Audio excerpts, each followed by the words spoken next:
Hello नमस्कार and welcome back to my EM traders blog. आपनालोके যদি ঘৰ বনাই আছে আপোনালোকক যদি ফ্ৰেম লাগে এনেকুৱা ফ্ৰেম ল'ব পাৰে। মাৰ্বল পাথৰ ষ্টনৰ হয়। ইয়াতে আমি মাল ফিটিং কৰি আছো।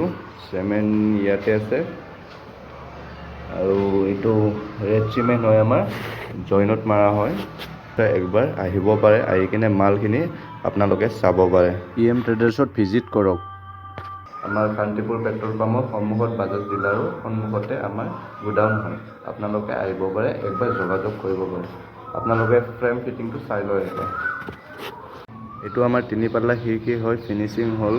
তাই বৰ্ডাৰ মাৰা, এইটো বৰ্ডাৰ ক্লিয়াৰ হয়, চাব পাৰে। বাকীবিলাক মাৰি আছো, এইটো চাই লওক ফিনিচিংটো আপোনালোকে। বৰ্ডাৰ ক্লিয়াৰ এইটো, বাকী মাজৰ মাল মাৰিব আছে। গাইস এইটো 3 পাল্লা বৰ্ডাৰ মাৰি আছো, 4 ইঞ্চিৰ মাল হয়। আৰু পিনে আছে ভেন্টিলেশ্যন খিৰিকী 3 পাল্লা সেম হয়।